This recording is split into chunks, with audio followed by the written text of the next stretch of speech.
గౌరవ సభ్యులు శ్రీ కూనమనేని సాంబశివరావు గారు.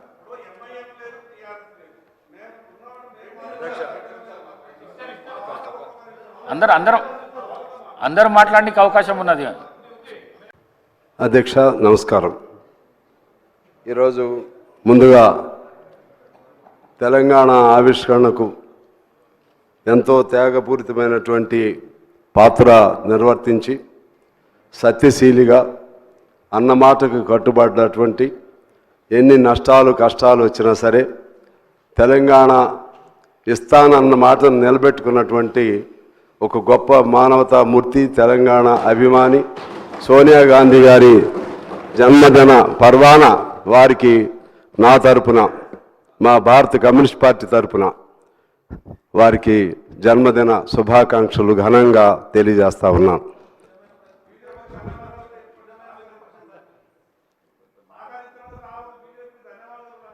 మేము ఎప్పుడు బీజేపీ అంటే దానికి మళ్ళీ ఇంకోసారి చెప్తా, దానికి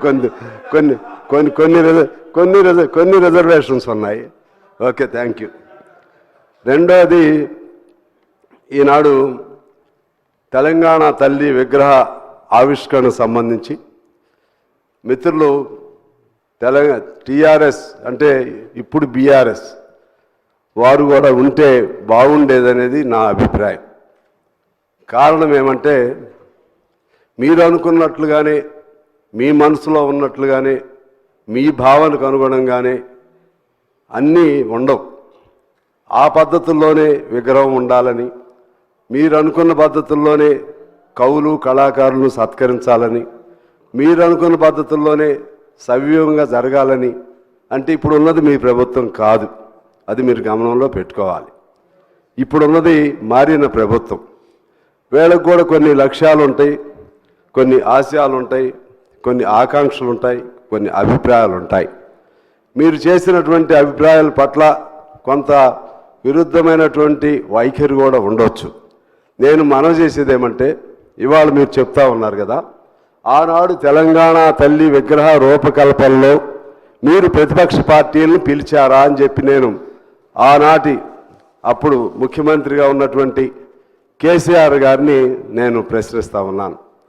నాకు తెలిసి ఆ రూపకల్పన ఎలా ఉండాలని, దానికి సంబంధించినటువంటి విధి విధానాలు ఎలా ఉండాలి, లేకపోతే దానికి సంబంధించినటువంటి ఆవిష్కరణలో ఉన్నటువంటి ఆ పలు అంశాలు ఎలా ఉండాలని ఎవరితో కూడా చర్చించిన పరిస్థితి లేదు. మమ్మల్ని అయితే పిలవలేదు. ఇంకెవరినైనా పిలిచారో నాకు తెలియదు. మమ్మల్ని ఎందుకు అంటున్నానంటే, మేము కమ్యూనిస్ట్ పార్టీగా ఒక జాతీయ పార్టీ అయి ఉండి కూడా విశాలాంధ్ర కోసం అనేక త్యాగాలు చేసిన పార్టీ అయి ఉండి కూడా తెలంగాణ ప్రజల ఆకాంక్షలను అర్థం చేసుకుని కేంద్రంలో ఉన్నటువంటి భారత కమ్యూనిస్ట్ పార్టీ ఒక నిర్ణయం చేసింది.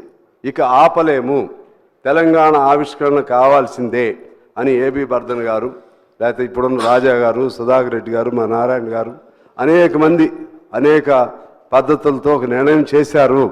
కనీసం మాకు అందులో సోనియా గాంధీ గారు అప్పుడు ఒక మాట అన్నారు, మీరందరూ అన్ని పార్టీలు ఏకాభిప్రాయానికి వస్తే తెలంగాణ మేము ఇస్తామని చెప్పి. అన్ని పార్టీలు ఏకాభిప్రాయం రావాలంటే సహజంగా విశాలాంధ్ర కావాలన్నటువంటి కమ్యూనిస్ట్ పార్టీ రాదని కొంతమందికి ఉండేది. కానీ మేము కోరుకున్నాం. సిపిఎం కూడా మేము తటస్థంగా ఉన్నామన్నారు. ఆఖరికి టీడీపీ వారు కూడా అప్పుడు దాన్ని ఏకాభిప్రాయానికి అంగీకరించడం జరిగింది. అందువలన ఆ కమ్యూనిస్ట్ పార్టీకి సంబంధించినటువంటి మమ్మల్ని కూడా మీరు ఎప్పుడు కూడా గౌరవించింది లేదు, పిలిచింది లేదు. మా గౌరవం పాయింట్ కాదు ఇక్కడ. కానీ ఒక రూపకల్పన చేసేటప్పుడు అందరి అభిప్రాయాలని పరిగణలో తీసుకోవాల్సిన బాధ్యత వారికి ఉందని చెప్పి నేను మనవి చేస్తా ఉన్నాను. అదేవిధంగా ఇక్కడ ఒక అంశం గుర్తు చేయాలి. ఇక్కడే కూర్చుని ఉన్నారు కోమటిరెడ్డి గారు, జోపల్లి గారు వీళ్ళిద్దరు పదవులకి రాజీనామా చేశారు అధ్యక్ష. అప్పుడు మంత్రి పదవులకి కోమటిరెడ్డి గారు దాదాపు 10-11 రోజులు నిరాహార దీక్ష చేశారు. వీరందరి కృషి ఉంది ఇందులో. అదేవిధంగా నేను కూడా మా పార్టీ ఆదేశానుసారం 7 రోజులు జైల్లో ఉండి నిరాహార దీక్ష చేశాను అధ్యక్ష, తెలంగాణ కోసం. 700 కిలోమీటర్లు పాదయాత్ర చేశాను. మా తుమ్మల గారు కూడా నాతో పాటు కాసేపు నడిచారు. అప్పుడు అంటే ఇక్కడ ఉన్నవాళ్ళు మన పొన్నం ప్రభాకర్ గారు పార్లమెంట్లో మంచి గొప్ప రోల్ ప్లే చేశారు. ఇలా అందరి పాత్ర, ఎవరి పాత్ర వాళ్ళది ఉంది. సకల జనుల సమ్మెకి సంబంధించి జయశంకర్ గారు, లేకపోతే కోదండరామ్ గారు, ఇంకా అనేక మంది త్యాగధనులు, అనేక మంది అనేక పద్ధతుల్లో కృషి చేశారు. మా సింగరేణి, అప్పుడు మేమే గుర్తింపు సంఘం, మా సింగరేణిలో దాదాపు పనికి వెళ్లకుండా 45 రోజులు సకల జనుల సమ్మెలో పాల్గొనడం జరిగింది అధ్యక్ష. ఏఐటీసీ అప్పుడు ఆర్టీసీలో మేమే గుర్తింపు సంఘం. ఆ విధంగా అందరం కలిసి చేశాం. అందరం కలిసి చేస్తేనే ఆనాడు తెలంగాణ సాకారమైంది. సాకారం అవటంలో సోనియా గాంధీ గారు భిన్నాభిప్రాయంతో ఉండి, లేకపోతే కుత్సితమైనటువంటి ఆలోచన చేస్తే తెలంగాణనే వచ్చేది కాదు.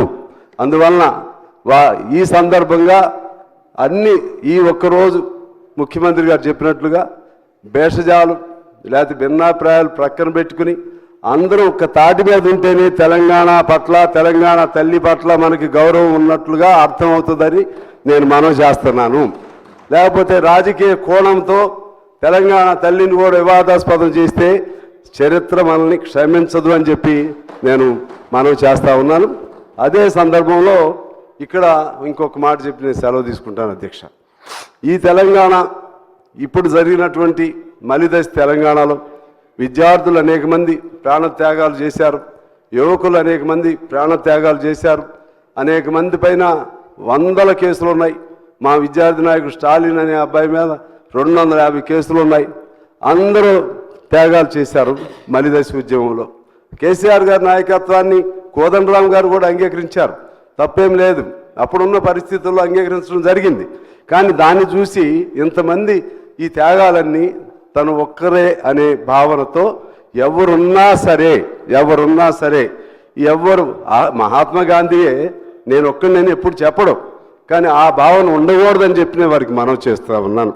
దీనికంటే మూలం ఆనాడు వీరోచిత తెలంగాణ సాయుధ పోరాటం, తెలంగాణ రైతాంగ సాయుధ పోరాటం జరిపిన విషయాన్ని కూడా మీకు గుర్తు చేస్తున్నాను అధ్యక్ష. ఆనాడు 4,500 మంది మరణించారు, అది కూడా నేను గుర్తు చేస్తున్నాను. దానికి పిలుపిచ్చినటువంటి మగ్దుం మొహిద్దీన్, బద్దం మెల్లారెడ్డి, రావి నారాయణ రెడ్డి, ఇటువంటి గొప్ప యోధులు, సాకలి ఐలమ్మ, దొడ్డి కొమరయ్య, వీళ్ళందరూ కూడా కమ్యూనిస్టు యోధులే. వాళ్ళందరి పేర్లతోనే మీరు ఉచ్చారణ చేస్తూ ఉంటారు. వారందరి త్యాగాలతో ఆనాడు హైదరాబాద్ సంస్థానం నుంచి తెలంగాణ విముక్తి జరిగింది. ఆ తర్వాత అందరి కృషితో, అఫ్కోర్స్ మీరు లీడర్ కావచ్చు, కానీ అందరి కృషి ఉంది, అన్ని పార్టీల కృషి ఉన్నాయి. అందరితో ఆనాడు హైదరాబాద్ నుంచి మన తెలంగాణ విముక్తి చెందింది.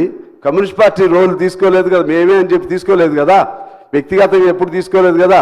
అట్లనే గత ముఖ్యమంత్రి గారిని నేను మనవి చేస్తున్నా, మీరు టీఆర్ఎస్ని బీఆర్ఎస్ చేసేసుకుంటారు, మీరు అనేక మార్పులు చేసుకుంటారు. ఇది ఇప్పుడున్నటువంటిది వాస్తవం మాకే అనిపించింది. తల్లి అంటే తల్లికి తల్లికి ప్రతీక ఎలా ఉంటుంది? బంగారం, ఎప్పుడు బంగారపు మెడలు, లేకపోతే బంగారపు వడ్రాణాలు, లేకపోతే ఇటువంటి కాదు కదా. సామాన్యులకు అందుబాటులో ఉండే రూపమే తల్లి రూపం. హస్తం అంటే వారు అభయహస్తం అన్నారు, నేనేం ఆశీస్సులు అంటున్నాను. ఒక తల్లిగా ఆశీస్సులు ఇస్తా ఉన్నారు. అందువలన ఆ విధమైనటువంటి ఈ అన్ని అంశాలని గమనంలో తీసుకుని ఈ ప్రతిరోజు తెలంగాణ ఈ డిసెంబర్ 9న గొప్ప పర్వ దినోత్సవంగా జరపవలసినటువంటి బాధ్యత ప్రభుత్వంగా తీసుకోవాలని కోరుతూ, అదేవిధంగా ఆనాటి విజయం సెప్టెంబర్ 17 దాన్ని కూడా భేషజాలు, లేకపోతే బింకాలు, లేకపోతే బిడియాలు, లేకపోతే ఇంకేమన్నా మానసికంగా లోపల ఉన్న అడ్డంకులన్నీ వదిలేయండి. అందరూ అంగీకరిస్తున్నారు దాన్ని కూడా అధికారికంగా చేయమని చెప్పి నేను మిమ్మల్ని కోరుకుంటూ మీ ద్వారా అధ్యక్ష మీకు హృదయపూర్వక నమస్కారాలతో సెలవు. Thank you.